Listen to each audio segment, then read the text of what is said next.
오늘의 말씀은 출애굽기 6장 14절부터 7장 7절까지 말씀입니다. 그들의 조상을 따라 지배의 어른은 이러하니라. 이스라엘의 장자 르우벤의 아들은 한옥과 발루와 헤스론과 갈미니, 이들은 르우벤의 족장이요. 시므온의 아들들은 여무엘과 야민과 오핫과 야긴과 소알과 가나안 여인의 아들 사울이니, 이들은 시므온의 가족이요. 레위의 아들들의 이름은 그들의 족보대로 이러하니 게르손과 고핫과 므라리요. 레위의 나이는 137세였으며 게르손의 아들들은 그들의 가족대로 림니와 시므이요. 고핫의 아들들은 아므람과 이스할과 헤브론과 우시엘이요. 고핫의 나이는 133세였으며 므라리의 아들들은 마흘리와 무시니, 이들은 그들의 족보대로 레위의 족장이요. 아므람은 그들의 아버지의 누이 요게벳을 아내로 맞이하였고, 그는 아론과 모세를 낳았으며 아므람의 나이는 137세였으며 이스할의 아들들은 고라와 네벡과 시그리요. 우시엘의 아들들은 미사엘과 엘사반과 시드리요. 아론은 암미나답의 딸 나손의 누이 엘리사바를 아내로 맞이하였고, 그는 나답과 아비후와 엘르아살과 이다마를 낳았으며 고라의 아들들은 아실과 엘가나와 아비아삽이니, 이들은 고라 사람의 족장이요. 아론의 아들 엘르아살은 부디엘의 딸 중에서 아내를 맞이하였고, 그는 비느하스를 낳았으니, 이들은 레위 사람의 조상을 따라 가족의 어른들이라. 이스라엘 자손을 그들의 군대대로 애굽 땅에서 인도하라 하신 여호와의 명령을 받은 자는 이 아론과 모세요. 애굽 왕 바로에게 이스라엘 자손을 애굽에서 내보내라 말한 사람도 이 모세와 아론이었더라. 여호와께서 애굽 땅에서 모세에게 말씀하시던 날에 여호와께서 모세에게 말씀하여 이르시되, 나는 여호와라. 내가 내게 이르는 바를 너는 애굽 왕 바로에게 다 말하라. 모세가 여호와 앞에서 아뢰되, 나는 입이 둔한 자이오니 바로가 어찌 나의 말을 들으리이까? 여호와께서 모세에게 이르시되, 볼지어다. 내가 너를 바로에게 신같이 되게 하였은즉 내 형 아론은 내 대언자가 되리니, 내가 내게 명령한 말을 너는 내 형 아론에게 말하고, 그는 바로에게 말하여 그에게 이스라엘 자손을 그 땅에서 내보내게 할지니라. 내가 바로의 마음을 완악하게 하고 내 표징과 내 이적을 애굽 땅에서 많이 행할 것이나, 바로가 너희의 말을 듣지 아니할 터인즉 내가 내 손을 애굽에 뻗쳐 여러 큰 심판을 내리고 내 군대 내 백성 이스라엘 자손을 그 땅에서 인도하여 낼지라. 내가 내 손을 애굽 위에 펴서 이스라엘 자손을 그 땅에서 인도하여 낼 때에야 애굽 사람이 나를 여호와인 줄 알리라 하시매, 모세와 아론이 여호와께서 자기들에게 명령하신 대로 행하였더라.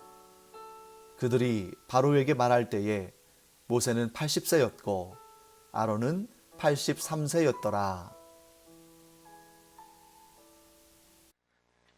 자, 우리가 이제 어제 본문에서는 하나님께서 왜 이스라엘의 고통을 돌아보지 않으시고 왜 저를 부르셔서 이렇게 힘든 일을 하게 하십니까? 하고 항변하는 이 모세의 말에 하나님께서 내 강한 손으로 반드시 이스라엘을 애굽 땅에서 인도하여 낼 것이다 하고 약속하시는 하나님의 말씀을 들었습니다.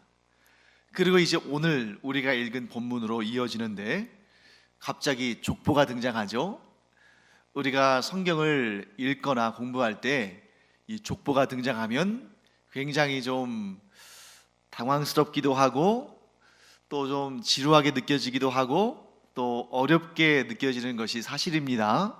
그래서 족보가 나오면 빨리 지나가거나 혹은 아유, 이 어려운 내용이겠네 하는 그런 생각을 가질 수가 있는데, 자, 그러면 왜 이 대목에서 족보가 등장하는 것일까 하는 그런 생각을 우리가 하게 됩니다. 그런데 이 본문의 말씀을 꼼꼼하게 잘 읽어보신 분은 아시겠습니다만, 야곱의 아들들이 이스라엘의 12지파를 이루죠. 그런데 오늘 이 본문에서는 그 12지파가 다 등장하는 것은 아닙니다. 딱 3지파만 등장하죠. 르우벤 지파, 시므온 지파, 그리고 레위 지파. 출애굽기가 처음 시작할 때 그 1장을 보면 야곱과 그의 가족들 70명이 소개될 때, 즉 70명의 가족들이 이제 애굽 곧 이집트 땅으로 들어가는 그 내용을 설명할 때는 12아들들의 이름 곧 12지파의 이름들이 다 등장합니다. 하지만 오늘 본문에서는 르우벤, 시므온, 레위 이 3명의 이름, 또 이 3지파의 이름만 등장하죠. 그 이유는 또 무엇일까? 왜 다 나오려면 다 나와야지 왜 셋만 등장할까? 또 이런 의문도 들 수 있습니다. 그래서 어떤 학자 중에는 이 3명의 아들들, 이 3명의 아들들에게 무슨 특징이 있지 않을까? 르우벤, 시므온, 레위는 야곱의 12명의 아들들 가운데 1번, 2번, 3번, 즉 장자, 그 다음에 둘째 아들, 셋째 아들 3명입니다. 그리고 이들은 야곱의 4명의 아내들 가운데의 첫 번째 아내였던 레아의 아들들이죠. 그러면 레아의 아들들만 언급했을까 하고 생각할 수 있는데, 그런 것도 아니겠죠. 왜? 레아는 처음에 4명의 아들 낳습니다. 연달아서 르우벤, 시므온, 레위, 유다. 그런데 이 유다 지파의 이름 나오지 않잖아요. 그러니까 지금 이거는 이 레위의 소생들에 대한, 레위의 아들들에 대한 이야기도 아닌 것이죠. 그래서 어떤 학자는 이제 이렇게 보는 것입니다. 이 3명의 아들들이 야곱에게 가장 많은 꾸지람을 듣고 야곱이 나중에 이 12명의 아들들에게 유언을 남길 때에도 이들에게는 굉장히 좋지 않은, 어떻게 보면 좀 약간 저주에 가까운 그러한 유언을 남겼는데, 그래서 여기에 이 3명의 이름을 언급한 거 아닌가 하고 이렇게 생각하는 사람들도 있습니다. 뭐 예를 들면 르우벤 같은 경우는 그냥 가만히만 있었어도 야곱의 장자로서 장자의 축복을 받을 사람인데 그가 장자의 복을 잃어버리죠. 왜 그랬습니까? 자기의 아버지의 아내인 빌하와 잠자리를 같이 했죠. 거기에 대해서 야곱이 대노하고, 그래서 결국 르우벤은 야곱의 첫째 아들, 곧 육신적으로는 장자였지만 장자의 명분을 얻지 못하고 맙니다. 그 다음에 시므온과 레위는 어떤 일이 있었냐면, 이제 야곱이 세겜 땅에 왔을 때에 그의 딸 디나가 그 땅 사람들이 어떻게 살아가나 하고 보려고 나갔다가 그 세겜 사람에게 또 강간을 당하는 이런 너무 안타까운 그런 사건이 있었죠.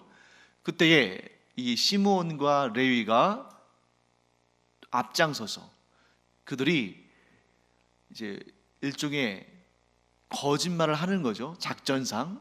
그래서 이 세겜 주민들, 이 남자들이 다 할례를 받으면 우리가 서로 통혼할 수 있다. 즉 디나를 아내로 주고, 또 너희들 여인들을 그 세겜 땅의 여인들과 우리 남자들이 또 이렇게 혼인할 수 있는 그런 언약 관계를 맺자 하고 제안했는데 그건 술수였죠.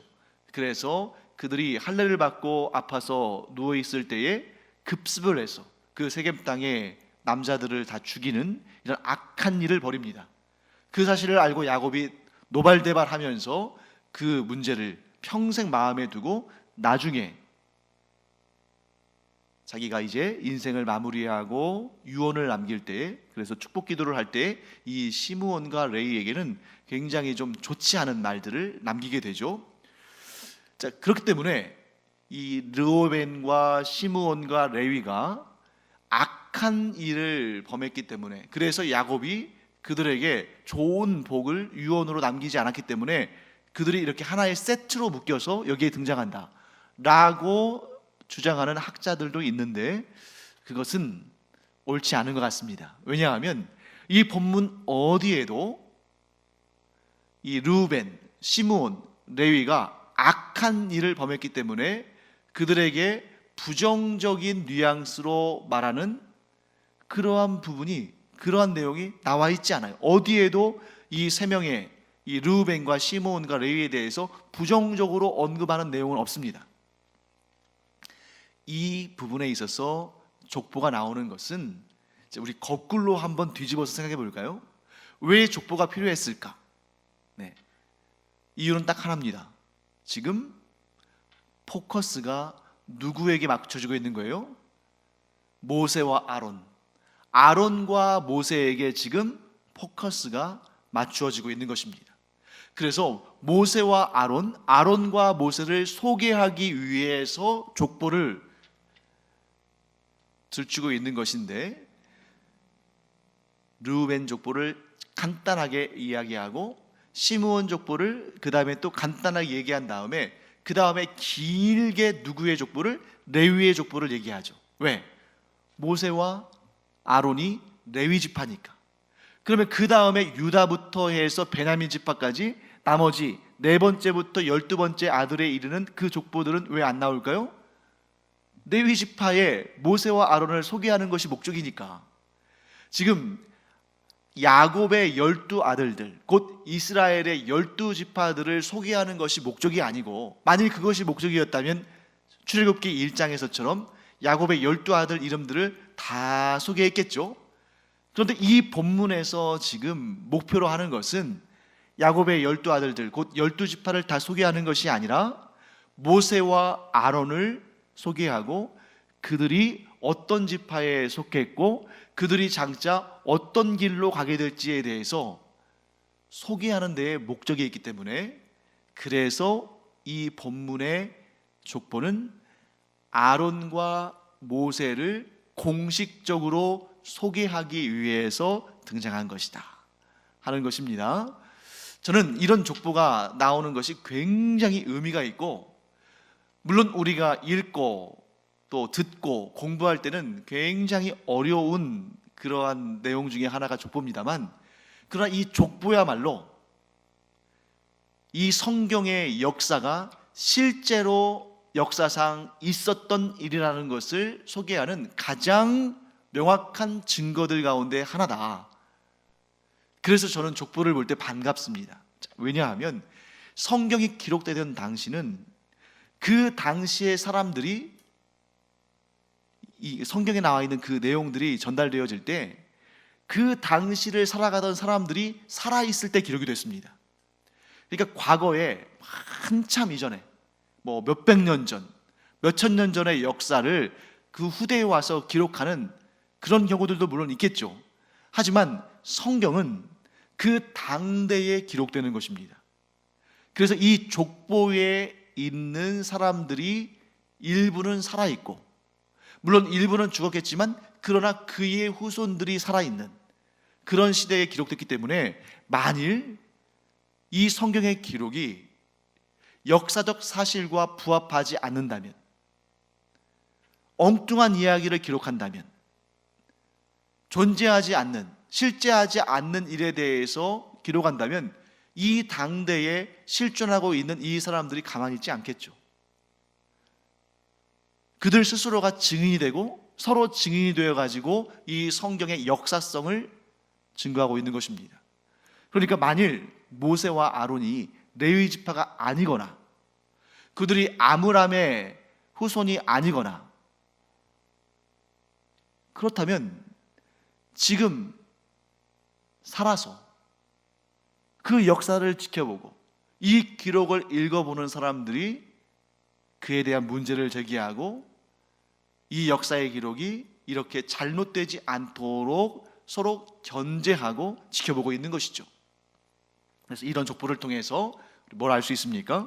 모세와 아론은 분명히 아므람의 아들들이고 또한 고앗의 후손들이고 거슬러 올라가면 레위 지파다 하는 것을 우리가 알 수 있습니다.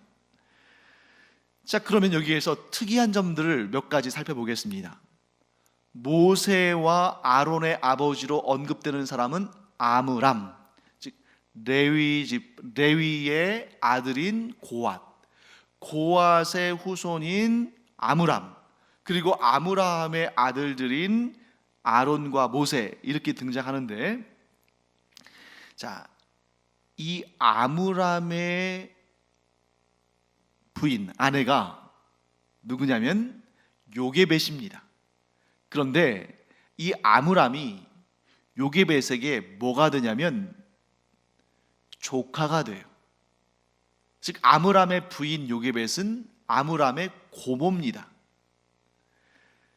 그런데 나중에 이제 이 후대에, 얼마 후에 하나님께서 모세를 통해서 주신 그 율법에 따르면, 특히 레위기에 나오는 말씀을 보면은 이 삼촌 사이의 관계, 그러니까 삼촌 관계라는 것은 뭐냐면 남자 쪽으로는 뭐 작은 아버지, 뭐 큰 아버지, 삼촌 이렇게 되는 것이고요. 어머니 쪽으로는 뭐 이모, 또 아버지 쪽으로는 고모도 해당하겠죠. 고모, 어머니 쪽으로는 이모, 또는 뭐 이런 이 삼촌지간에 해당하는 그런 관계에 있어서는 결혼할 수 없다. 만일 삼촌지간에 결혼이 이루어지면 그들은 이스라엘의 회중에서 끊어질 것이다, 이렇게 말씀하셨습니다. 자, 그런데 모세와 아론의 아버지와 어머니는 삼촌지간, 그런데 역으로 삼촌지간이죠. 아버지가 조카고 어머니가 고모뻘인 이런 상황이라는 것입니다.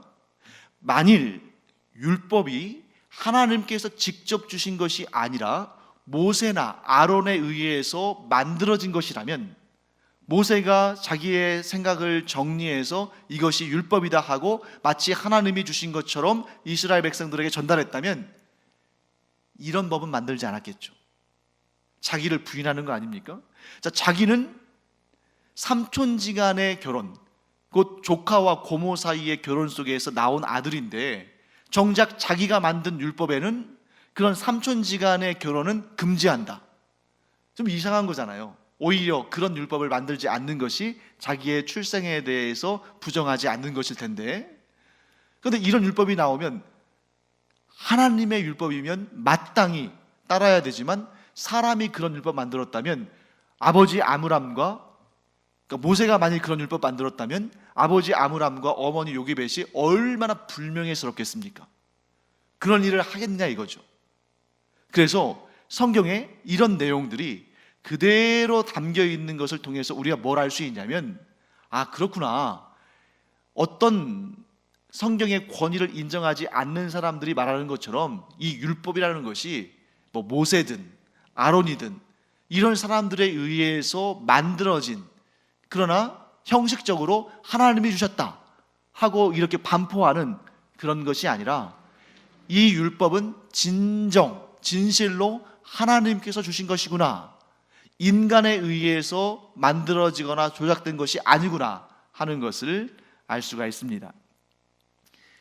그래서 이 족보 이야기도 그렇고, 이 아므람과 요게벳 사이의 관계도 그렇고, 이런 내용들이, 사람이 만일 모세가 이런 내용들을 만들었다면 어떻게 했든지 미화시키거나 혹은 자기에게 불리한 내용들을 만들어내지는 않았을 텐데, 어떻게 보면 좀 당황스럽고 또 자기의 얼굴에 또 먹칠하는 것 같은 이런 내용들도 성경에 기록되는 것을 보면, 아, 이것은 사람을 의식해서 쓴 책이 아니라 하나님께서 주신 계시를 그대로 기록한 책이구나. 그러니까 하나님께서 이 메시지를 주시니까 어쩔 수 없이 그대로 기록할 수밖에 없는 것이죠. 심지어 자기에게 불리한 얘기를 할지라도. 그래서 이런 내용들을 우리가 하나님께서 주신 말씀이구나 하는 것을 알게 됩니다. 이 족보의 목적은 뭐라고요? 모세와 아론을 소개하는 것이고, 또한 그 아론과 모세의 역사에 있어서 인간적으로 보면 조금 창피한 문제, 그리고 율법과 좀 배치되는, 율법의 내용과 좀 거리가 있는 그런 내용마저도 그대로 기록한 것은 무엇 때문이다? 이것이 사람이 만들거나 조작한 내용이 아니라 하나님께서 명령하신 내용이고, 역사상 실제로 했던 내용, 실제로 존재했던 내용을 그대로 적을 수밖에 없었기 때문이다 하는 것을 알 수 있습니다. 자, 그 다음에 오늘 본문의 7장 1절에 가보면 이런 말씀이 있죠. 하나님께서 모세에게 내가 너를 바로에게 신같이 되게 하였은즉 내 형 아론은 내 대언자가 되리니, 이런 말씀이 나옵니다. 자, 모세가 과연 바로에게 신같이 여겨지는 존재였을까요? 그렇지 않았을 겁니다. 바로는 모세를 무시했죠. 아니, 당신같이, 당신이라고 하지도 않았을 거예요. 너같이 약하고 존재감도 없고 무능한 자가 감히 내 앞에 와서 어디서 듣도 보도 못한 그러한 여호와 하나님이라는 신의 이름을 빙자해서 나에게 와서 허무맹랑한 요구를 하는구나. 네가 지금 이스라엘 백성들을 내놓으라고 하는데 내가 그 말을 들을 성 싶으냐? 하고 모세를 굉장히 무시하는 그런 마음을 가졌을 겁니다. 그런데 하나님께서는 지금 뭐라고 말씀하시냐면 내가 너를 바로에게 신같이 되게 하였다. 지금은 전혀 안 맞는 말처럼 보이잖아요. 하지만 모세 역시 지금 과연 바로 앞에서 내가 신같이 보일까? 바로가 나를 그렇게 두려워할까? 긴가민가 할 거예요. 아니, 사실은 그렇지 않은데요 하는 마음이 그 안에 있었을 가능성이 크죠. 그런데 얼마 후에 모세는 하나님의 이 말씀이 그대로 이루어지는 것을 보게 됩니다. 하나님께서 모세를 통해서 이루신 그 10가지 재앙이 이루어졌을 때에 바로가 모세 앞에 항복하는 거죠. 무릎을 꿇는 것입니다. 자, 여러분 한번 생각해 보세요. 이 당대에 세상에서 가장 앞선 문명을 가지고 가장 강력한 국력을 가졌던 나라, 이집트.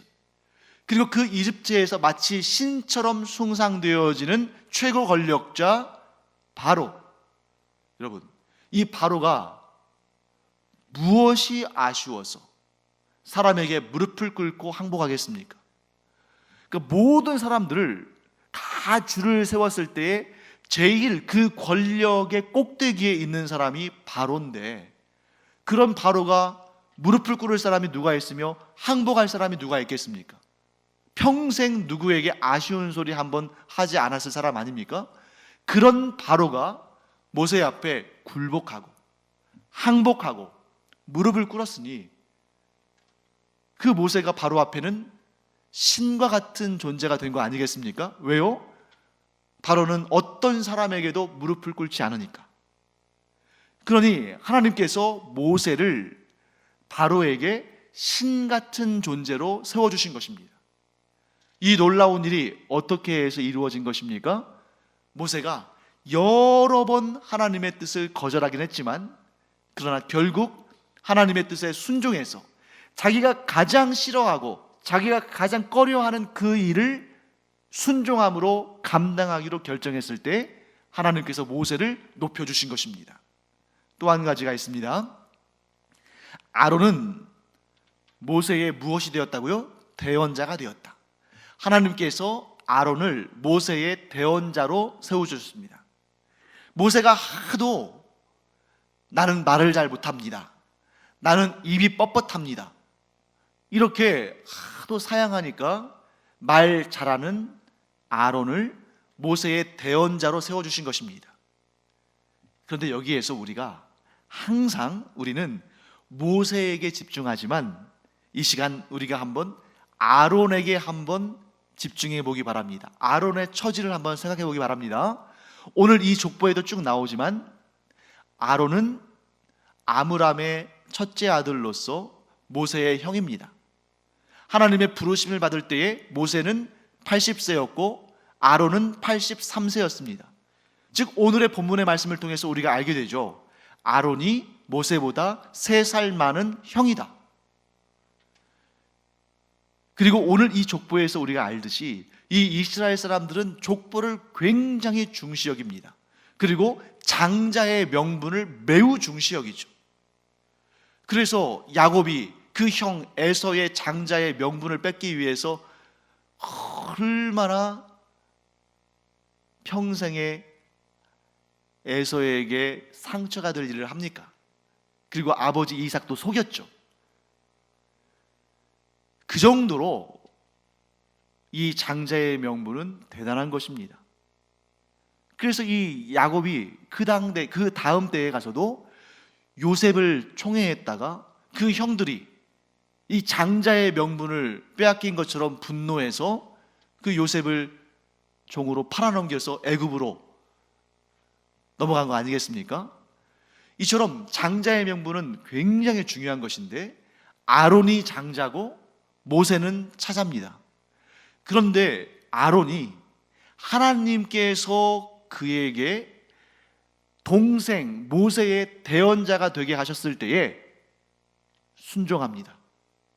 하나님, 무슨 이런 경우가 있습니까? 제가 모세의 형이고 제가 장자고 3살이나 많은데 제가 하나님의 일을 감당하는 하나님의 종이 되고, 그리고 모세가 차라리 저의 대언자가 되어야 되는 거 아닙니까? 하고 하나님께 따진 것이 아니라 하나님의 명령을 순종했습니다.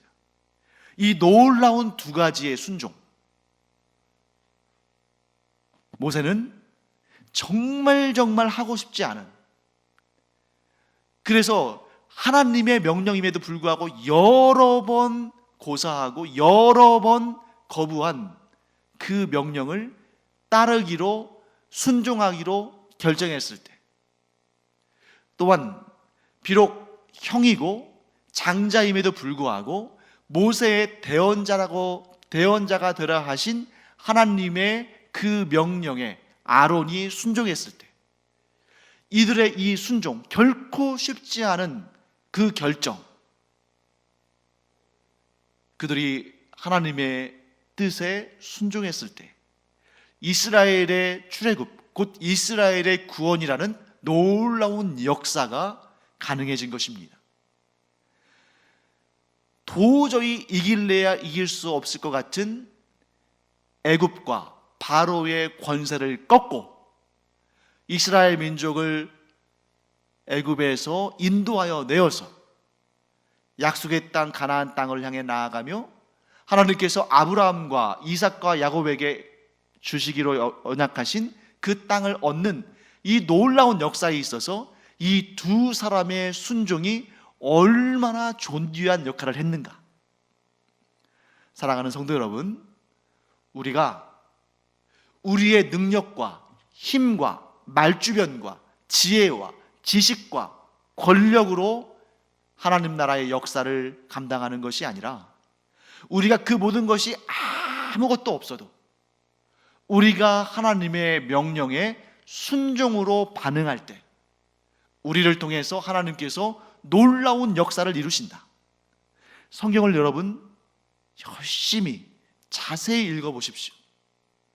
하나님의 놀라운 역사는 항상 하나님의 뜻과 하나님의 계획과 하나님의 부르심과 하나님의 명령에 순종한 사람들을 통해서 이루어져 왔다.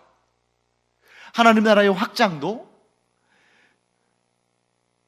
자기에게 주어질 수 있는, 자기에게 다가오는 그 무시무수한 핍박과 환난, 고난, 그런 것들이 눈앞에 보임에도 불구하고 하나님의 뜻에, 하나님의 부르심에 순종한 사람들을 통해서 이 하나님 나라의 놀라운 역사가 오늘날까지 이루어져 왔다. 사랑하는 성도 여러분, 그렇기 때문에 하나님께서 말씀하십니다. 순종이 제사보다 낫다. 우리가 아무리 많은 것을, 아무리 귀한 것을 하나님께 드린다 할지라도 하나님 그것 그렇게 기뻐하지 않으십니다. 어떤 때? 순종이 그 안에 있지 않으면. 그러나 우리가 아무것도 하나님께 드릴 것이 없어도 우리가 순종함으로 하나님 앞에 나아가면 하나님께서는 그 어떤 값비싼 제사와 값비싼 선물을 받은 것보다 더 기뻐하신다. 아니, 그런 것과 비교할 수 없도록 우리를 기뻐하신다. 우리가 하나님께 드릴 수 있는 최고의 헌신은 바로 순종이다 하는 것을 오늘 이 본문의 말씀 통해서 알 수 있습니다. 사랑하는 성도 여러분, 우리가 모세처럼 두려움이 있고 또 아론처럼 내가 이러한 좀 어떻게 보면 사람들 앞에 볼 때 체면이 서지 않는 이런 일 아닐까 하는 그러한 주저함도 있을 수 있지만, 그러한 주저함이나 두려움을 넘어서는 그런 순종으로 하나님의 부르심에 응답할 때, 하나님의 뜻에 순종함으로 나아갈 때 하나님께서는 우리를 통해서 하나님의 놀라우신 역사를 이루실 줄 믿습니다. 오늘도 하나님의 뜻을 알아가고 그 뜻에 순종함으로 하나님께 존귀히 쓰임받는 놀라운 역사의 주인공이 되는 우리 모두가 되기를 간절히 축원합니다. 기도하겠습니다. 하나님, 하나님의 놀라우신 그 구원 역사, 출애굽 역사에 있어서 모세와 아론이 하나님의 부르심과 하나님의 명령에 순종했을 때 거기에서부터 하나님의 놀라우신 역사가 시작됨을 봅니다. 하나님, 비록 작고 연약하고 부족한 저희들이지만 그러나 믿음으로 하나님의 부르심에 순종함으로 나아갈 때에 저희들을 통해서도 하나님께서 놀라우신 역사를 이루실 줄을 믿습니다. 하나님 앞에 믿음과 순종으로 나아가서 하나님께 존귀히 쓰임받는 저희들이 되게 하여 주시옵소서. 감사드리며 예수님의 이름으로 축복하며 기도합니다. 아멘.